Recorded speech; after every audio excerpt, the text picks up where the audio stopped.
अस्सलाम वालेकुम, मैं हूं आपके साथ आयशा जुल्फिकार। आप देख रहे हैं हमारा प्रोग्राम खबर ये है। मेरे साथ आज स्टूडियो में मौजूद हैं समी इब्राहिम साहब और सईद काजी साहब। अस्सलाम वालेकुम सर। अच्छा, आज के प्रोग्राम को हम आगे बढ़ाते हैं। नाजरीन, सदर मुमलिकत आसिफ अली जरदारी का कहना है कि पाक ईरान गैस पाइपलाइन का इफ्तिताह 11 मार्च को होगा। मुल्की सियासी सूरत हाल पर अगर नजर डालें तो नवाज लीग ने निगरान वजीर आजम के लिए 3 नाम फाइनल कर दिए हैं और बेनजीर भुट्टो की साबिका सेक्रेटरी नाहिद खान पीपी की दावेदार बन गई हैं। गुफ्तगू का आगाज करेंगे कराची की सूरत हाल से। सानेहा बास टाउन के बाद जिंदगी मफलूज होकर रह गई थी। लोग किस तरह इस सानेहे से निकलने की कोशिश कर रहे हैं, ये हम जानते हैं। कराची से हमारे नुमाइंदे साद बुखारी हमारे साथ मौजूद हैं। साद ये बताएगा, कराची में जिंदगी किस रफ्तार से बहाल हो रही है?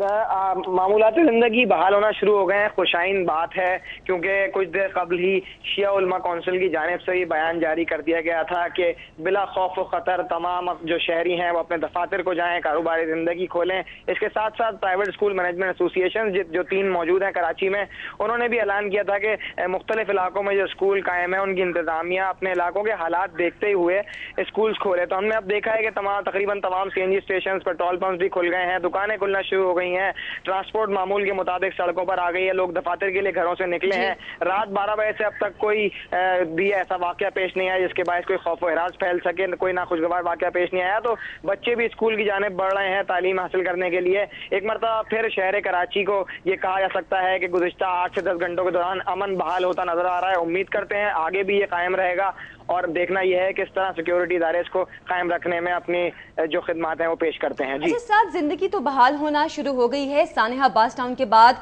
लेकिन डबल सवारी पर पाबंदी अभी भी कायम है। असलहे पर पाबंदी, SHO की तब्दीलियां, क्या ये इकदाम काफी हैं इन तमाम तर मामूलात को दोबारा से बहाल करने के लिए?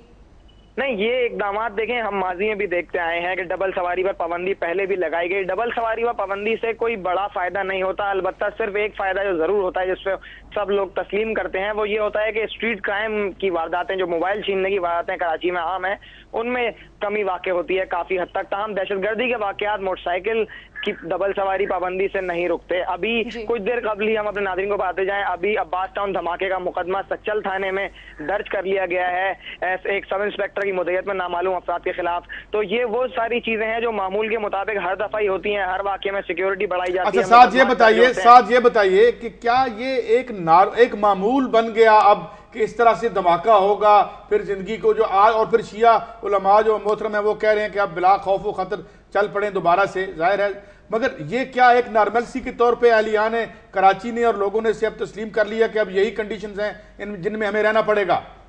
जी बिल्कुल, अब ये बिल्कुल कहा जा सकता है, जिसकी एक मिसाल ये है कि जब भी कोई नाखुशगवार वाकया शहर कराची में पेश आता है तो इससे पहले कोई दुकानें बंद कराने आए, अब देखने में आया कि मुख्तलिफ इलाकों में लोग खुद ही दुकानें बंद कर देते हैं। टेलीविजन जितने भी चैनल्स हैं उनके दफातर में फोन आना शुरू हो जाते हैं कि भाई स्कूल खुलेंगे या नहीं खुलेंगे। लोग पहले से एक माइंड सेट कर लेते हैं, घरों से नहीं निकलते हैं कि अब क्या होने वाला है क्या नहीं। तो ये लोगों के अंदर खौफ जरूर है, ताहम वो इससे अब आदी हो चुके हैं। अब अगर किसी से सवाल भी किया जाता है कि शहर कराची के हालात कभी बदलेंगे, तो उनका कहना है कि ऐसे ही चलते रहेंगे, हमें आदत हो गई, हमें पता है कब घर से निकलना है। अच्छा, ये बताइए साथ, ये बताइए कि आपकी जो एडमिनिस्ट्रेशन है उनके लोगों से भी बात हुई होगी, ये जो आप चंद इकदाम है कि मोटरसाइकिल पर डबल सवारी पर पाबंदी, या आगे चलकर बड़ा और तीर मारेंगे तो मोबाइल फ़ोन भी बंद कर देंगे रहमान मलिक साहब, क्या कोई स्ट्रेटजी इवॉल्व हो रही है जिसमें लोगों को इन्वॉल्व किया जाए सिक्योरिटी को बेहतर बनाने के लिए? कुछ आपको लगता है कि एडमिनिस्ट्रेशन इस तरफ भी जा रही है? नहीं, बिल्कुल भी ऐसा कुछ नजर नहीं आ रहा। सिर्फ जो एक इकदाम नजर आता है वो ये नजर आता है कि फौरी तौर पे SHO का तबादला कर दिया जाता है, जिसकी एक मिसाल ये है कि चंद रोज कबल मैं एक पुलिस एहलकार के साथ खड़ा था तो उसने मुझे एक बहुत बेहतरीन मिसाल दी। उसने कहा अगर 911 का वाकया, 9/11 का वाकया कराची में पेश आता तो कुछ होता या ना होता, मुतालिका थाने का SHO सबसे पहले मुअत्तल होता। ये वही इकदाम हैं जो होते आए हैं और चलते रहेंगे, लेकिन कुछ भी हमें नजर नहीं आ रहा। सिक्योरिटी वैसे ही की वैसे ही है। कल की मिसाल है, जिस वक्त धमाका हुआ, धमाके के बाद हम सारे जाए वक़्वा पर मौजूद थे, अगले रोज भी सुबह मौजूद रहे, बड़ी तादाद में लोग गुजरते रहे, लेकिन कोई सिक्योरिटी नहीं थी। एक कोने पे एक रेंजर्स की मोबाइल खड़ी थी, दूसरे कोने पे दूसरी। अच्छा साथ ये बताइए, कल सेनेट में भी ये डिमांड की गई और कौमी असम्बली में भी ये डिमांड की जा रही है कि ये इस बात की इन्वेस्टिगेशन की जाए कि रेस्क्यू करने वाले इदारे या लॉ इन्फोर्समेंट वाले क्यों देर से पहुंचे वहां पर। तो इस हवाले से कुछ हमें आप बताएंगे, कोई कमेटी रवायती तौर पर बनाई गई है इसको देखने के लिए, इस मामले को? जी बिल्कुल, एक 7 रुकनी कमेटी जो तश्कील दी गई है उसको ओवरऑल सूरत हाल पे रिपोर्ट पेश करनी है, जिसको 3 रोज का वक्त दिया गया है। वो ओवरऑल सूरत हाल पे रिपोर्ट पेश करेगी। उसमें यकीनी तौर पे ये बात भी सामने आएगी कि ये लेट क्यों पहुंचे। अभी प्रोग्राम में वक्त हुआ है एक ब्रेक का, हमारे साथ रहिए।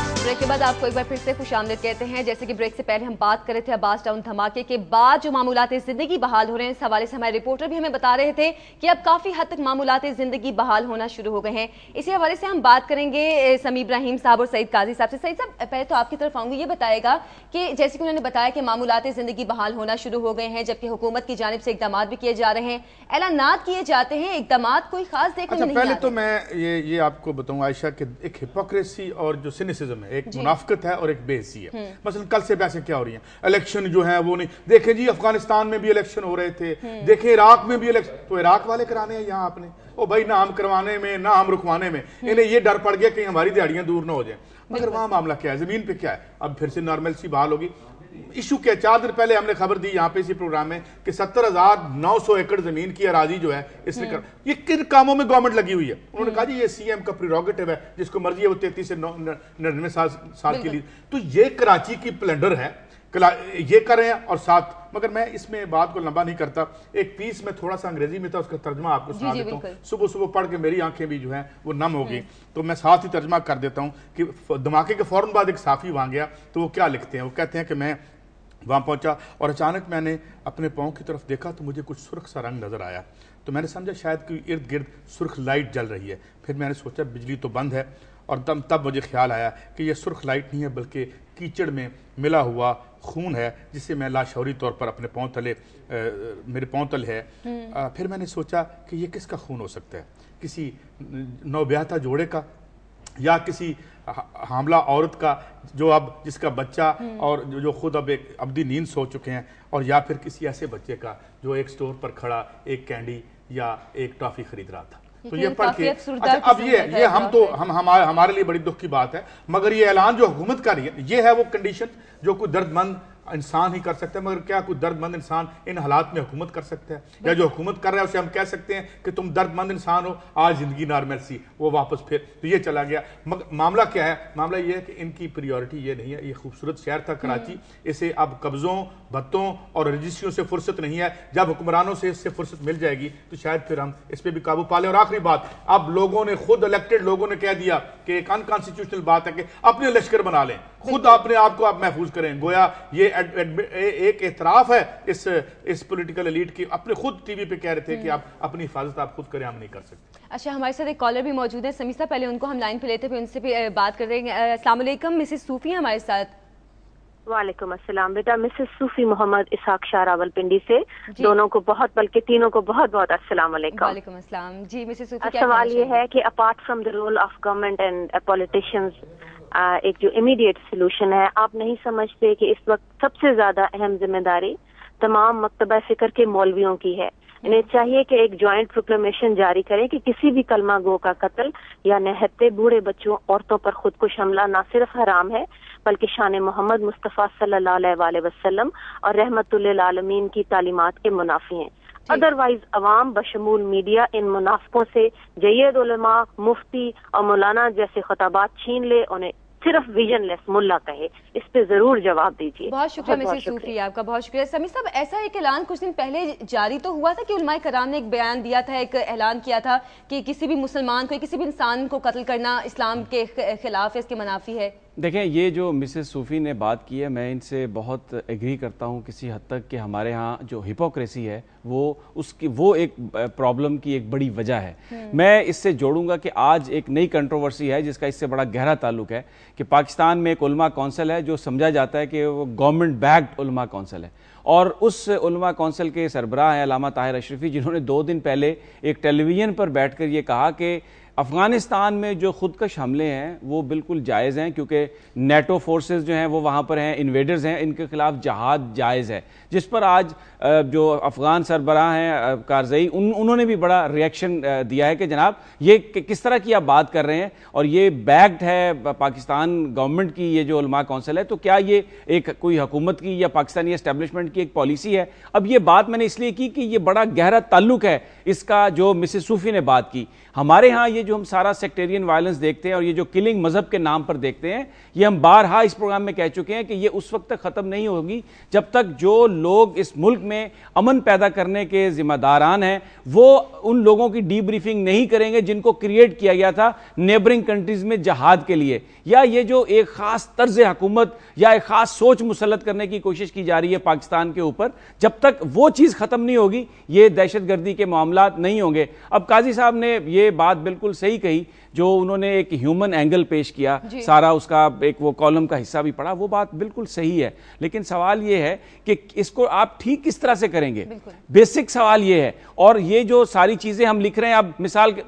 अब मिसाल के तौर पर इन्होंने जिस तरह ये बात कही है, जब तक वो लोग जिनके जिम्मे ये काम है वो अपनी जिम्मेदारी सही तरीके से नहीं संभालेंगे, ये मामला सही नहीं होगा। और ये सियासतदान गवर्नमेंट का हिस्सा जरूर है, लेकिन मैं फिर ये कहूंगा, मैं कुछ सियासतदानों को डिफेंड नहीं कर रहा, मैं ये समझता हूं कि ये जो मामलात हैं ये सियासतदानों के हाथ में नहीं है। तो फिर अगर उनके हाथ में नहीं है तो हम पे हुक्मरानी छोड़ देना, हम पे हुकूमत ना करें। एक आदमी कहता है मैं टीचर हूं मगर मुझे पढ़ाना नहीं आता, एक आदमी कहता है मैं ड्राइवर हूं मुझसे गाड़ी नहीं चलती। तो भाई फिर आप तनख्वाह लेने के लिए हैं, फिर आप 17,900 एकड़ जमीन जो है वो अलाट करवाने के लिए आए हैं। ये है कि तो हम तो यही रो रहे हैं। और ये पता आज कल से क्या ये आयशा क्या कह रहे हैं, इलेक्शन मुलतवी। ओ भाई ना करें मुलतवी, करवा लें भाई, हमने कभी मुलतवी करवाया, मार्शल्लाह अवाम ने लगवाया था, या इलेक्शन पिछले अवाम करवाती रही है, ये भी करवा लें। ये बहस क्या करें, इलेक्शन जरूर होना चाहिए। ओ भाई उनको पकड़ा जाना चाहिए। और मुझे ये बताएं, वादा करें इस कौम से ये सारे सियासतदान कि इस अगले इलेक्शन के बाद एक भी धमाका नहीं होगा, हम इस इलेक्शन के लिए जान दे देंगे। नहीं, आपने अभी समी साहब एडमिट कर रहे हैं यहां बैठे हुए कि भाई देखें इनसे अपना काम नहीं होता। और भाई काम नहीं होता तो कोई और जो असल आपके काम है, जो आपने इंडस्ट्रियां लगा रखी हैं, जो आपके धंधे हैं, वही कर लें। फिर आप हुकूमत छोड़ दे, जो पैगंबरों का पेशा था वो आपने थोकियों को दे दिया, तो यही होगा समी साहब। अच्छा नहीं, मुझे आपसे सवाल ये है, बहुत आसान है सियासतदानों पर, आप बड़ा माशाल्लाह अच्छा क्रिटिसिज्म कर रहे हैं, बीच में इलेक्शन को भी ले आए और बड़ा एक तरीके से ये प्रचार फरमा रहे हैं कि इलेक्शन ना हो तो बेहतर है। मेरा सवाल ये है, मुझे ये बताइए कि जो पाकिस्तान के अंदर मिलिटेंट ऑर्गेनाइजेशंस हैं वो किसकी सपोर्ट से वो बनी हुई हैं, किसने वो क्रिएट की थी, मुझे ये बताइए। चलो मुझे मेरा काउंटर क्वेश्चन है, तालिबान की हुकूमत जिस वक्त अफगानिस्तान में कायम की गई थी, क्या यहां पॉलिटिकल गवर्नमेंट नहीं थी? क्या अमेरिका ने जब तालिबान की गवर्नमेंट बनवाई थी तो यहां पीपल्स पार्टी की गवर्नमेंट नहीं जी, थी? बिल्कुल। तो फिर भाई आप सुन लेना, आप जवाब सुन लेना, आप जवाब सुन लेना, क्या वो पीपल्स पार्टी पॉलिटिकल गवर्नमेंट ने तालिबान बनवाए थे? नहीं, किसने क्रिएट किए थे? गवर्नमेंट को रिकॉग्नाइज किया था, लेकिन जो जहाद अफगानिस्तान में हुआ था वो किसने किया था? नहीं, तालिबान तो 80 में क्रिएट हुए थे, और किसने किए थे? तो क्या अमेरिका पाकिस्तान की फौज शामिल थी? किसके भी क्या? आप हमारे यहाँ तो पाकिस्तान की फौज ने क्रिएट किए। पाक फौज शामिल थी, मान लिया आपने, तालिबान रोकते नहीं थे बनने के लिए ना, तो कौन रोकेगा? आपकी सियासतदान रोकेंगे? बेनजीर भुट्टो की गवर्नमेंट थी। अच्छा, भुट्टो को तो फांसी लगा दिया आपकी फौज ने, दूसरे वज़ीर आज़म को कत्ल कर दिया इस्लामाबाद में, वो काम तीसरे वज़ीर आज़म के हाथ बांध कर उसको सऊदी अरब में भेज दिया। आपको तो बड़ा आसान लगता है सियासतदानों पर बात करना। आप आकर यहाँ पर पता नहीं किन फौजियों का, उन फौजियों का केस प्लीड करते हैं जिन्होंने पाकिस्तान में सियासत का कारखाना खत्म कर दिया। मैं किसी फौजी का नहीं कर रहा, ना पेंटागन का कर रहा हूं, ना CIA का कर रहा हूं, अवाम का प्लीड कर रहा हूं। आपसे हुकूमत नहीं होती। अगर आप अमेरिका के सामने और फौज के सामने इतने मजबूर हैं तो जो आपके कारोबार हैं वही करते रहें, ये काम छोड़ दें। हुकूमत फौज को दे दे, ये चाह रहे हैं भाई आप। हमारी पहले ही आपने तालिबान को दे रखी है, कराची में हुकूमत है आपकी। अगले इश्यूज के हवाले से भी आपसे बहस करवानी है। अभी कॉलर हमारे साथ मौजूद है, उनको ले लेते हैं। रियाज साहब हमारे साथ, अस्सलाम वालेकुम। वालेकुम सलाम जी। मेरी ना उम्र तकरीबन 20 साल है, मुझे सियासत का बहुत शौक है, यकीन करें। मैं सबसे पहले तो ये कहना चाहता हूँ कि जो आया दिन खास करके रहमान मलक साहब और जरदारी साहब कभी लंदन में चले जाते हैं, कभी अशरफुल अब्बास साहब से, गवर्नर साहब से मुलाकात करते हैं मनाने के लिए हुकूमत में वापस आओ, तो प्लीज खुदा के वास्ते हमारे मुल्क का भी कुछ सोचें, फिर आपस में इत्तेहाद ना बरकरार रखें, हमारे मुल्क का सोचें। हमारे ये जो बेजाने जा रही है, खुदा की कसम, डेली लोग इतने मार रहे हैं, हमें पता ही, हुकूमत को पता ही को नहीं, सिर्फ ये इनको यही पता है कि हमने पैसे कमाने और हथियार बनाना है, हुकूमत को साथ लेकर चलना है, और ये जो जाने जा रही है इनका भी ख्याल करे खुदा के वास्ते। ठीक है, बहुत शुक्रिया साहब आपका। जी समी साहब, 20 साल की उम्र है लेकिन उनको सियासत का बहुत शौक है। अच्छी बात है, पाकिस्तान के लोगों का सियासत पर यकीन है, ईमान है, पाकिस्तान का मुस्तकबिल भी सियासत में है। जो लोग सियासत को दूर करना चाहते हैं, कभी कोई केयर टेकर सेटअप बनाने के नाम पर, जिन्होंने माजी में कभी नॉन पार्टीज इलेक्शन करवा के सियासी सर्कल को खत्म किया, वो पाकिस्तान की कोई बेहतरी की बात नहीं करते। हम आपके साथ, हम ये कहते हैं कि कारोबार अलग करें, सियासत अलग करें। सियासत को आपने बिजनेस प्रपोजिशन बना लिया जिस दिन से, उस दिन से हम तालिबान के आगे जो है वो घुटने टेके हैं। जिन हम लोगों ये कहते, किसने किए आप मुझे बताएं जहां जाते हैं, जिस गवर्नमेंट को देखते हैं जमीनें अलाट हो रही हैं, स्कैंडल 84 बिलियन रुपीस का आ रहा है, वो सारी सुप्रीम कोर्ट से लेकर सारी एजेंसियां बेबस हैं, एक चोर दुबई में बैठा हुआ है। ये काम छोड़ के जो करने वाले हम आपके साथ हैं। आपको पता है, ओ भाई काजी साहब, सबसे बड़ी जो यहाँ पर जमीन अलाटमेंट हुई है ना, वो डिफेंस हाउसिंग सोसाइटी ने की है, उनके बारे में बात करें। आप तो सियासतदानों पर क्रिटिसिज्म करना बहुत आसान है। चीफ एग्जीक्यूटिव कौन है? परवेज अशरफ साहब को कहीं वापस ले। वो यहाँ पे तो जो ये जमीनों वाले हैं वो आपके पैचअप करवाते हैं, वो लगता है कि पॉलिटिशियन पीछे हैं, वो आगे छोड़े यार। आसान है सियासतदानों पर बात करना, बहुत आसान। आगे चले, आगे मूव करते हैं, वो हम शामिल करते हैं। मुस्लिम लीग नून ने निगरान वजीर आजम के लिए 3 नाम फाइनल कर दिए हैं और ये सूरत हाल क्या है इस बारे में हम बात करेंगे। हमारे साथ मौजूद हैं सलमान गनी साहब। सलमान साहब, ये बताइएगा 3 नाम फाइनल हो गए हैं, इन 3 नामों के हवाले से आपका क्या ख्याल है, इत्तेफाक राय हो जाएगा? जी आयशा, पाकिस्तान मुस्लिम लीग नून ने इब्तदाई तौर पर 8 नाम दिए थे, जिसमें महमूद अचकजई, आसमा जहांगीर, अताउल्लाह मैंगल, मरहूम काजी हुसैन अहमद, जस्टिस नासिर असलम जाहिद, जस्टिस शाकिरुल्लाह जान और जस्टिस अजमल मियां के नाम शामिल थे।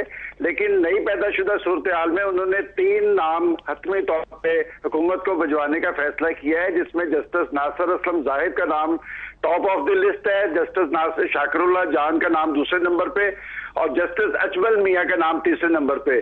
चूंकि prime minister opposition leader Chaudhry Nisar Ali Khan को मकतूब भिजवा चुके हैं और पाकिस्तान मुस्लिम लीग नून के जराये का कहना है कि इस पे हमें अब किसी मुशावरती इजलास की जरूरत नहीं, बल्कि एक जवाबी मकतूब भिजवाया जाएगा वजीर आजम राजा परवेज अशरफ को, जिसमें ये 3 नाम भिजवाए जाएंगे।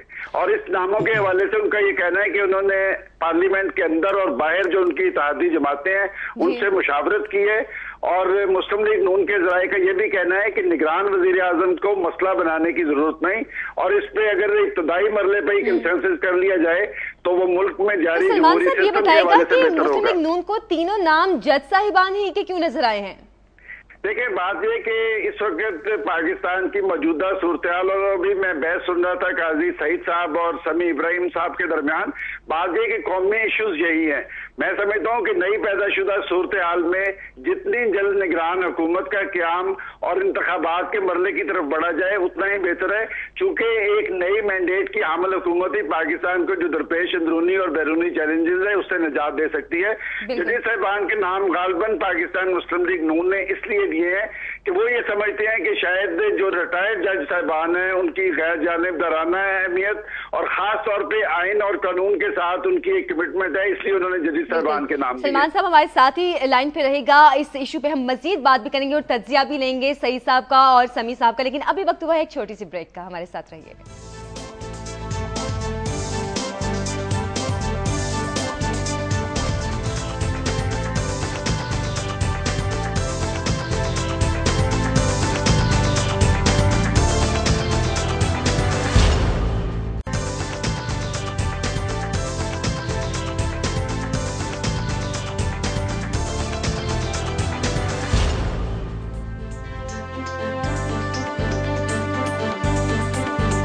बाद आपको एक बार फिर से खुशामदीद कहते हैं। हम जैसे कि बात कर रहे थे कि मुस्लिम लीग नून की जानिब से निगरान वजीर आजम के लिए 3 नाम फाइनल कर दिए गए हैं। सलमान गनी साहब हमारे साथ मौजूद हैं, उनसे भी हम बात कर रहे हैं।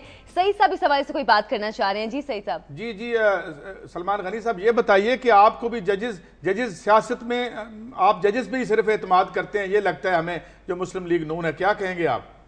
देखिए काई साहब, मैं नहीं समझता, बात है कि बहरहाल जजेस पाकिस्तान की सियासत और पाकिस्तान के जो हुकूमती नज़्म-ओ-नस्क है उसका एक अहम हिस्सा रहे हैं और हैं, और इस हवाले से जो 3 नाम आए हैं, मेरा ख्याल उनकी गैर जानिबदाराना हैसियत के हवाले से 2 आरा नहीं है और उनका कोई सियासी वाबस्तगी नहीं है। और मैं समझता हूँ कि जस्टिस नासिर असलम जाहिद और जस्टिस जो बाकी 2 जजेस साहबान के नाम उन्होंने दिए हैं, किसी सियासी वाबस्तगी की बुनियाद पर नहीं दिए, बल्कि इनका पाकिस्तान के आइन, कानून और जमहूरियत के हवाले से इनकी कमिटमेंट मौजूद है। अच्छा, मुझे ना सलमान साहब, एक मरहूम अकबर बुगटी साहब के साथ हमारी एक कन्वर्सेशन हुई थी इस्लामाबाद पार्लियामेंट हाउस में। उन दिनों नवाज शरीफ साहब का मुकदमा था अदालत में, तो वो कह रहे थे, एक सवाल के जवाब में उन्होंने कहा कि भाई अगर अदालतें इंसाफ देने पर तुली हुई हों तो उन्हें कौन रोक सकता है। तो ये जो जजेस हैं, जैसे काजी सईद साहब ने कहा, हम ये देखते हैं कि माजी में तमाम जो कोर्ट्स के फैसले भी आए वो भी मुस्लिम लीग नून के हक में आए, और अब जब मुस्लिम लीग नून की जानिब से बारी आई किसी को नॉमिनेट करने की तो वो भी रिटायर्ड जजेस की। तो खासा लगता नहीं आपको नेक्सस है इनमें? देखें समी साहब, मैं समझता हूं कि पाकिस्तान की सियासत में ऐसे कुछ लोग मौजूद हैं जिनके नामों पर पाकिस्तान के अहले सियासत का कंसेंसस है। खुद पीपल्स पार्टी के बाद जुम्मेदारान, बल्कि मैं नाम लिए देता हूं कि रजा रुबानी के हवाले से खुद पाकिस्तान मुस्लिम लीग नून का एक सॉफ्ट कार्नर मौजूद है। क्या पाकिस्तान के सियासतदानों में कोई ऐसा नाम मौजूद नहीं है कि उसमें सबका कंसेंसस हो जाए? महमूद खान अचकजई का नाम भी सामने आ रहा है और इस हवाले से ये आरा भी मौजूद है कि खुद पीपल्स पार्टी और पार्लियामेंट के अंदर जो मौजूद जमातें हैं उन्होंने भी उन पे एतमाद का इजहार किया है। नहीं, लेकिन एंड पे जो तीन नाम फाइनल किए वो तो सारे के सारे रिटायर्ड जजेस हैं, उनमें से तो कोई सियासतदान नहीं है। देखिए, महमूद खान अचकजई का, मरहूम काजी हुसैन अहमद का, अताउल्लाह मेंगल का, आसमा जहांगीर का नाम भी पाकिस्तान मुस्लिम लीग नून की तरफ से आया था और इस पर रिजर्वेशन भी पाकिस्तान के पॉलिटिशियंस ने जाहिर की थी।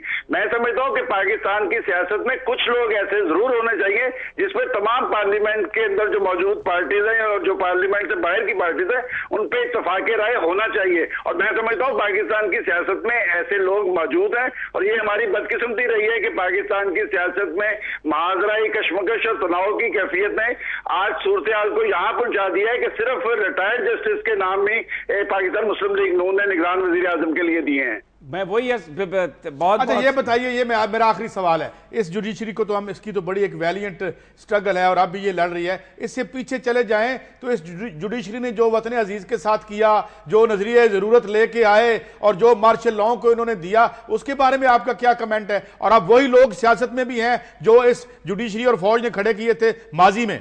देखिए काई साहब, ये आप दुरुस्त कह रहे हैं कि नजरिया जरूरत की सियासत और नजरिया जरूरत के तहत होने वाले फैसलों ने पाकिस्तान को किस नहज पे पहुंचाया है, लेकिन आज की जुडिशरी को मैं माजी की जुडिशरी से थोड़ा सा मुख्तलिफ पाता हूं। और खुद पाकिस्तान के मीडिया ने, पाकिस्तान की सिविल सोसाइटी और पाकिस्तान के अवाम ने एक जद्दोजहद की थी पाकिस्तान में आजाद अदलिया के लिए। और ये बात भी दुरुस्त है कि पाकिस्तान के अंदर आज जो आजाद अदलिया है उसके फैसलों के हवाले से रिजर्वेशन मौजूद है। आजाद अदलिया के फैसले जो है वो मैं समझता हूँ कि आम आदमी के लिए भी होने चाहिए ताकि अदलिया की इज्जत और वकार में और ज्यादा इजाफा हो। कुछ ज्यादा ही आजादाना फैसले नहीं है सलमान साहब, आप क्या कहेंगे? आजाद अदलिया के फैसले कुछ ज्यादा ही आजादाना है या कुछ वकला की राय है? माजी की अदालतें जिस तरह चलती रही वो सबको पता है और आज की अदालतों के फैसले मैं समझता हूँ खुद पाकिस्तान पीपल्स पार्टी की हुकूमत भी इसी अदलिया के फैसलों की तायद करती नजर आ रही है। सलमान गनी साहब, बहुत शुक्रिया आपका। मैं आपकी जानिब आना चाहूंगी समी साहब, सईद साहब। मैं एक सवाल मेरे भी जहन में था कि जैसे कि आपने भी ये बात की कि मुस्लिम लीग नून के हवाले से जुडिशरी का एक सॉफ्ट कॉर्नर काफी पाया जाता है। आपके ख्याल में तीनों जज साहिबान के नाम मुस्लिम लीग नून ने सिलेक्ट किए हैं, तो क्या बाकी पार्टीज इस पर कुछ इत्तेफाक करेंगी या वो भी कोई पॉजिटिव रिस्पॉन्स देंगी? अब देखिए, ये तो क्योंकि लेटर लिखा जो वजीर आजम साहब ने चौधरी निसार साहब को, फिर अब सलमान गनी साहब ने ये बताया कि ये 3 नाम फाइनल किए हैं। वैसे तो कल रात एक गुफ्तगू में चौधरी निसार अली साहब ने कहा कि उन्हें कुछ इल्म नहीं है कि ये जो 3 नामों का आप जिक्र कर रहे हैं। अब देखते हैं ये बाज़ाब्ता तौर पर नाम अगर पेश हों तो फिर उसके बाद जो गवर्नमेंट का रिएक्शन है, मेरा ख्याल है कि वो कुछ डेफिनेटली कुछ नाम गवर्नमेंट भी देगी, दूसरी सियासी जमातें भी देगी, क्योंकि मेरा ख्याल है जजेस वाकई बड़े मोहतरम हैं लेकिन कुछ और भी मोहतरम लोग इस मुल्क में रहते हैं। लेकिन अच्छा, एक चीज़ और भी, मौलाना फजल रहमान साहब का नाम भी सामने आ रहा है और मैं कहीं पढ़ रही थी कि शायद आगे जाके ये हो जाए कि मुस्लिम लीग नून भी उनके नाम पर इत्तफाक कर ले। नहीं, मौलाना फजल रहमान का नाम इसलिए नहीं आ सकता आयशा कि उनकी पार्टी इलेक्शन में हिस्सा ले रही है, तो जो जमात जिसने इलेक्शन में हिस्सा लेना है वो तो अब निगरान हुकूमत के तौर पर तो नहीं बैठ सकते। इसका तो मतलब ये है कि फिर सारा कुछ उन्हें ही मिल जाएगा। सही, बिल्कुल ठीक, दुरुस्त फरमाया आपने। वो तो खुद वजीर आजम बनने के जो हैं वो बड़े दाई कोशिश कर रहे हैं। बल्कि एक दफ़ा उनका बयान मुझे छपा हुआ याद है कि इवन अमेरिका से उन्होंने मुखातब होकर कहा था कि भाई माजी में भी हम आपके साथ काम कर चुके हैं, तो आइंदा भी मिलके हो सकती है। यानी एक जो एक रेलेवेंस होती है ना इंटरनेशनल, तो उसकी भी उन्होंने कोशिश फरमाई थी। मतलब उन्होंने अपना वो एक शौक और अपनी एक ख्वाहिश का इजहार तो बहरहाल कर ही दिया है कि वो भी वज़ीर आज़म आगे बनना चाहते हैं। सियासत इसीलिए की जाती है गवर्नमेंट में आने के लिए, लेकिन प्रॉब्लम यहाँ पर ये हुई है कि गवर्नमेंट में आने के बाद अगर आप थोड़ा सा हिस्सा अपना सर्व कर दें लोगों की भलाई के लिए, तो शायद इस मुल्क के अवाम के हालात भी बेहतर हो जाते। अभी तक अगर किया भी है सियासतदानों ने, तो हमें उसका कोई असर नजर नहीं आ रहा। लोग मसाइल का शिकार। लोगों की भलाई का काम तो बहुत हुआ है, मगर उनमें ज्यादातर लोग उनके अजीज़ो अकारब शामिल थे, उनके दोस्त शामिल थे, अवाम उन लोगों में शामिल नहीं थे। यही क्राइसिस है डेमोक्रेसी का, यही क्राइसिस। और ये जब तक ठीक नहीं होगा, ये जब तक ठीक नहीं होगा, ये हमें कहते रहेंगे कि हम मार्शल 11 साल हमने भुगता है मार्शल, और ये मुझे जानते हैं मुझे कितनी मोहब्बत है मार्शल ये वर्दी से, लेकिन जब तक ये ठीक नहीं होंगे और फिर छुप जाएंगे, मोहब्बत लगती है। फिर मार्शल देखें जी हमें मोहब्बत फरमाते हैं। अच्छा, इनको सियासतदानों को फौज ने इन्हें हर बाकी काम से रोक रखा है, मगर ये जो अलाटमेंट है इससे नहीं रोका हुआ। बिल्कुल यहाँ पे बिल्कुल आजाद है ये, तो मेरे ख्याल में ये नहीं होना चाहिए। चलें बहरहाल अगली स्टोरी की जानिब चलते हैं। अगली खबर जो कि हमारे प्रोग्राम की आज की काफी अहम खबर भी है, वो शामिल करेंगे कि पीपल्स पार्टी की कारकुन नाहिद खान सियासत में बड़े अरसे तक खामोश रही। उनके थोड़े बहुत बयान आते भी रहे, ताहम अब उन्होंने मुकम्मल तौर पर सियासत में आने का फैसला कर लिया है। जबकि नाहिद खान ने पीपल्स पार्टी के नाम से अपनी जमात रजिस्टर्ड कराने के इलेक्शन कमीशन को दरख्वास्त भी दे दी है। इसी हवाले से मजीद तफसीलात जानते हैं, हमारे नुमाइंदे हमारे साथ मौजूद है लियाकत अंसारी से। लियाकत अंसारी, ये बताइए कि नाहिद खान के नाम पर पार्टी रजिस्टर्ड हो सकती है क्या? अदील वड़ाइश हमारे साथ, माजरत के साथ उनसे हम बात करेंगे। अदील वड़ाइश ये बताएगा कि नाहिद खान के नाम पर पार्टी रजिस्टर्ड हो सकती है, इन्हें क्या तीर या तलवार का निशान मिल जाएगा? जी, नाहिद खान ने जो सदर जरदारी के वकील ने लाहौर हाई कोर्ट में मौक़िफ़ अपनाया था कि जो पीपल्स पार्टी के सरबराह आसिफ अली जरदारी हैं, वो सिर्फ एक NGO है, इलेक्शन कमीशन में रजिस्टर्ड जमात नहीं है। इलेक्शन कमीशन में जो रजिस्टर्ड जमात है वो पाकिस्तान पीपल्स पार्टी पार्लियामेंटेरियन है, जिसके सरबराह मखदूम अमीन फ़हीम है। जिसके बाद नाहिद खान अपने कारकुनों के साथ बड़ी तादाद के साथ कल इलेक्शन कमीशन में आई और उन्होंने कल एक दरख्वास्त दे दी कि ये जो पीपल्स पार्टी चूंकि किसी के नाम से रजिस्टर्ड नहीं है और शहीद भुट्टो की बेनजीर भुट्टो की जमात भी पीपल्स पार्टी थी, तो उनके कारकुनों की वरासत जो है वो ये पीपल्स पार्टी है जो असल पीपल्स पार्टी है। और उसके साथ उन्होंने तीर और तलवार के निशान के लिए भी अप्लाई कर दिया और इसके साथ उन्होंने अपनी पार्टी का दस्तूर और जो इंट्रा पार्टी इलेक्शन है और जिन इंट्रा पार्टी इलेक्शन के नतीजे में वो इस पार्टी की खुद सरबराह भी बन गई है, वो इलेक्शन कमीशन में जमा करा दी गया। इलेक्शन कमीशन उनके कागजात का जायजा ले रहा है। कागजात का जायजा लेने के बाद जो है उनकी जमात जो पॉलिटिकल पार्टीज ऑर्डर 2002 के तहत जो है वो रजिस्टर की जाएगी। जी अच्छा अदील, ये बताइए कि ये जो पीपल्स पार्टी पार्लियामेंटेरियन है, इसकी जो रजिस्ट्रेशन है, क्या ये मोहतरमा बेनजीर भुट्टो ने अपनी जिंदगी में नहीं कराई थी? जी, ये जब परवेज मुशर्रफ दौर में जब मोहतरमा बाहर थी तो उस वक्त मखदूम अमीन फ़हीम के नाम से 2002 में पाकिस्तान पीपल्स पार्टी पार्लियामेंटेरियंस के नाम से ये इलेक्शन कमीशन में रजिस्टर हुई थी। पाकिस्तान पीपल्स पार्टी के नाम से जो जमात है कोई इलेक्शन कमीशन में रजिस्टर नहीं, क्योंकि 2002 से पहले जितनी भी जमातें रजिस्टर थी उसके बाद political parties order 2002 Pervez Musharraf ने जारी किया था, जो बाद में एक्ट बन गया था। उसके मुताबिक तमाम जमातें जितनी भी इस टाइम इलेक्शन कमीशन में रजिस्टर्ड हैं वो 2002 के बाद ही एनलिस्ट हुई हैं। तो उसके मुताबिक जो पीपल्स पार्टी पार्लियामेंटेरियंस है सिर्फ वो रजिस्टर है, PPP रजिस्टर नहीं थी। अब क्या समझते हैं कि अब ये मिल जाएगा निशान तलवार, या क्योंकि तीर तो पार्लियामेंटेरियन के पास है, तो क्या ये निशान मिल सकता है? जी, इस तरह मिल सकता है कि जिस तरह जमात इस्लामी ने कहा कि हमारे पास तराजू था, हमने एक 70s में तराजू के निशान पर इलेक्शन लड़ा था, तो इसलिए इमरान खान को ये निशान नहीं मिल सकता। तो फिर वो जमात इस्लामी को तराजू का निशान मिल गया। अब पीपल्स पार्टी का रजिस्टर हो जाती है, वो कागजी कार्रवाई उनकी पूरी हो जाती है और कल के इजलास में ये मामला चीफ इलेक्शन कमिश्नर के सामने रख दिया जाता है। तो उसके बाद ये प्ली ले सकते हैं कि क्योंकि पुरानी जमात पाकिस्तान पीपल्स पार्टी है और उस पर सबसे ज्यादा तीर के निशान पर यही जमात इलेक्शन लड़ती आई है, तो वो इसके लिए भी जो परस्यू कर सकते हैं, दरख्वास्त तो उन्होंने ऑलरेडी दे रखी है। अच्छा, ये बताइए कि मैं आखिरी सवाल आपसे करूंगा कि अगर इलेक्शन कमीशन किसी को इस तरह का जो है निशान अलॉट करता है, तो फिर अगर कोई उस पर एतराज करने वाली पार्टी है तो उसके पास क्या ऑप्शन बचता है? सुप्रीम कोर्ट में जाएंगे, क्या करेंगे? जी, सबसे पहले तो इलेक्शन कमीशन में ही दरख्वास्त देनी पड़ती है। इलेक्शन कमीशन दोनों फ्रीकैन को नोटिस जारी करता है, दोनों को सुनता है, और जिन ग्राउंड्स पे उन्होंने दरखास्त दायर की होती है उनको सुनता है। उसके बाद इलेक्शन कमीशन में खुद फैसला करता है। और अभी JUI की दरखास्त भी आई थी, उससे पहले जमातें। यानी आप ये कह रहे हैं कि अगर नाहिद खान को इलेक्शन कमीशन ने ये निशान नहीं दिया तो वो सुप्रीम कोर्ट पे भी जा सकती हैं ये निशान लेने के लिए? जी बिल्कुल, वो सुप्रीम कोर्ट से रुजू कर सकती हैं ये निशान लेने के लिए। और जिस तरह कि मैंने आपको पहले बताया कि नाहिद खान का ये भी कहना था कि असल पाकिस्तान पीपल्स पार्टी वो है जो वो अब रजिस्टर कराने जा रही है। अनिल, आपसे मजीद भी सवाल से बात करेंगे। समीर साहब, वैसे काफी इंटरेस्टिंग सिचुएशन है जो कि आप भी बता रहे हैं, लेकिन इसमें मजीद बात करेंगे एक मुख्तसर ब्रेक के बाद।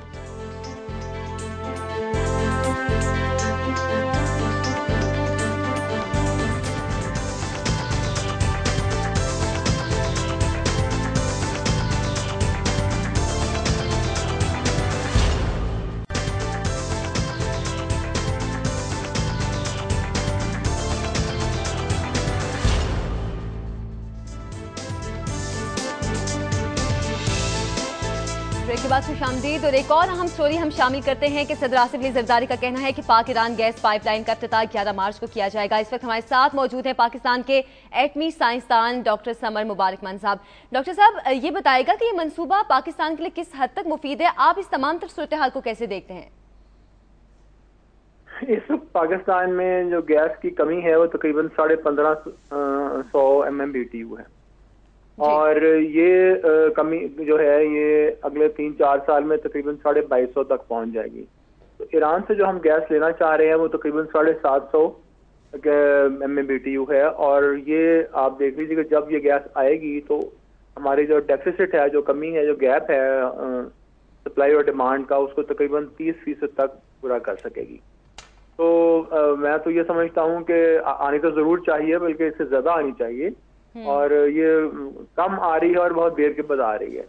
और इसकी जो प्राइस है वो भी तकरीबन आजकल की जो सुई गैस की कीमत है उससे तकरीबन 2.5 गुना ज्यादा होगी। तो ये सारी चीजें जो हैं, ये फैक्ट्स हैं जो हमें अपने सामने रखने चाहिए। लेकिन जितनी कमी हम देख रहे हैं अपनी इंडस्ट्री के लिए गैस में, तो मेरा ख्याल है कि गैस जितनी भी आ जाए उतनी गनीमत है, और इंडस्ट्री जो बहुत इसको वेलकम करेगी। अच्छा डॉक्टर साहब, मैं इससे हट के पूछना चाहता हूँ, ये जो गैसिफिकेशन का मामला था और थर कोल का मामला था, इस पे कुछ इनिशियली पैसे भी आए। साथ ही मैं जोड़ देता हूँ दूसरा सवाल कि हम बाहर की कंपनियों की तरफ भागते हैं। ये जो रिकॉर्डिक की अब डील कैंसिल हुई है, तो क्या इंटरनली हम साइंटिफिकली इतने वीक हैं, हमारे पास नहीं है वो असासे कि हम इन्हें टैप कर सकें, या हम चीजें दरामद करने में ही कोई ज्यादा बेहतरी समझते हैं? देखिए, दो आपने सवाल पूछ लिए, 2 in 1 कर दिया। मैं इसका जवाब भी कोशिश करता हूँ जब मुख्तसर सा दूं आपको। सार के बीच में तो ये है कि वह हुकूमत पाकिस्तान का फेडरल गवर्नमेंट का फंडेड प्रोजेक्ट है, और उसकी जो फंडिंग है वो आराम से आती है। जिस तरह हम चाहते हैं उस तरह तो कोई हमें पैसे देता नहीं। अब मैंने प्रोजेक्ट अप्रूव कराया था 2010 की दिसंबर में, और 2012 की सितंबर में 10% पैसे रिलीज हुए पहली दफा। अब कितनी तेजी से वो आगे बढ़ सकता है आप यहाँ से खुद अंदाजा लगा लीजिए। अगर हमें 2010 में पैसे मिल गए होते तो आज हम 100 मेगावाट बिजली बना के डेमोन्स्ट्रेट कर चुके होते, और उससे आगे बढ़ चुके होते हैं कि अगले ज्यादा तादाद में बिजली बनाने के लिए मंसूबा बना रहे होते। जहां तक रिकॉर्डिंग का ताल्लुक है, रिकॉर्डिंग में हमारे पास पूरी कैपेसिटी है वो काम करने की। फॉरेन कंपनी जो थी वो ये चाह रही थी कि वहां से सारा सोना और तांबा निकाल लें, और उसकी जो भी मालियत की कीमत बनती है उसका सिर्फ 2% हुकूमत बलूचिस्तान को दें।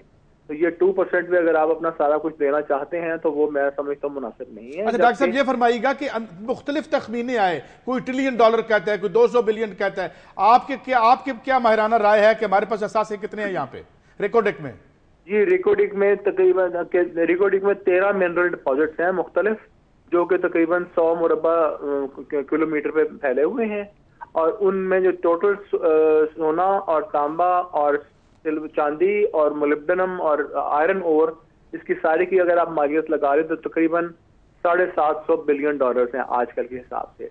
लेकिन सोने की कीमत और तांबे की कीमत काफी तेजी से दुनिया में बढ़ रही है, तो आइंदा मुझे पता नहीं कहां तक बढ़ जाएगी, लेकिन इस वक्त $750 बिलियन हैं, ऑलमोस्ट $1 ट्रिलियन के करीब पहुंच रहे हैं।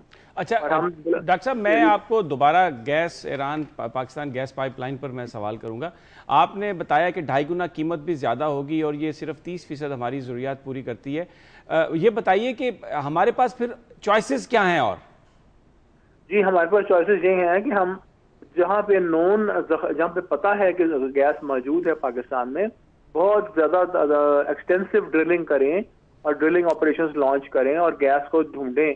बहुत गैस हमारे मुल्क में बताई जाती है कि मौजूद है और कई जगह पे प्राइवेट कंपनीज ने निकाली भी है एक मुख्तसर सी तादाद में, लेकिन इसके ऊपर बहुत मैसिव ऑपरेशन करना पड़ेगा, क्योंकि बलूचिस्तान में आपको याद होगा एक जमाने में रशियंस आके ड्रिलिंग कर रहे थे, फिर वो जब अफगान वॉर वगैरह हुई तो वो सारी ऑपरेशन रुक गए और वो बड़ी हमारे लिए बदकिस्मती की बात है। तो गैस तो मौजूद है और हमने सुना हुआ कि काफी जगह पे गैस निकली भी है, लेकिन प्राइवेट कंपनीज के पास इतना सरमाया नहीं होता कि बड़े बड़े गैस वेल्स जो हैं वो ऑपरेट कर सकें और वो उनको ढूंढ सकें। तो गैस तो हमें तलाश करनी चाहिए। बहुत बहुत शुक्रिया। बहुत अच्छा, अब इसमें यही ऐड कर दूं कि $750 बिलियन जो है ये समी साहब हमारी अगर जो रियल जीडीपी है, अगर हम जो 2 नंबर जीडीपी अगर ब्लैक इकोनॉमी को डाल लें तो हम $400 बिलियन की इकोनॉमी बनते हैं, तो उससे ये दुगनी बनती है, मगर हम इसे टैप नहीं कर पाते। सही। अच्छा समी साहब, आज की हमारे से कोई खास खबर आज अगर कोई, हाँ, एक मैं कॉलम हसन निसार साहब का है उसका पढ़ना चाहता हूँ। वो इनका चौराहा वो लिखते हैं उन्वान है, लेकिन आज का जो टाइटल है वो है मेट्रो बस उस्तरों की माला। अब मेट्रो बस मंसूबा जाती तौर पर तो मैं समझता हूँ कि ये बड़ा अच्छा है, हर शहर में होना चाहिए ये, क्योंकि लोगों को बड़ा रिलीफ इससे मिलता है। बिल्कुल ठीक। लेकिन हसन निसार साहब ने कुछ सवाल उठाए हैं, मैं सिर्फ ये 2 पैराग्राफ पढ़ूंगा जिसका जवाब पंजाब गवर्नमेंट को मुझे लगता है देना पड़ेगा, क्योंकि बड़ा साइंटिफिक सवाल है काई साहब। उन्होंने ये कहा है कि 27 किलोमीटर ट्रैक का किराया 20 रुपए रखा गया है, जबकि अल बराक कंपनी को हुकूमत पंजाब फी किलोमीटर 360 रुपए रेंट अदा करने की पाबंद है, जो कि 27 किलोमीटर 19,440 रुपए 2 तरफा बनता है। अगर हम फर्ज कर लें कि एक बस में 100 मुसाफिर मौजूद हैं तो हुकूमत पंजाब को 2 तरफा किराए की मद में जो हासिल होगा वो सिर्फ 4,000 रुपए होगा। बाकी 15,440 रुपए हुकूमत पंजाब किसकी जेब से अल बराक कंपनी को अदा करेगी। फिर अगला पैरा है उनका, हुकूमत पंजाब का इश्तिहार था कि मेट्रो बस पर सफ़र करने वालों की तादाद 1,10,000 रोज़ाना हो चुकी है। अगर हिसाब करें तो इतने मुसाफिरों को मंजिल मकसूद तक पहुंचाने के लिए 1100 चक्कर दरकार हैं।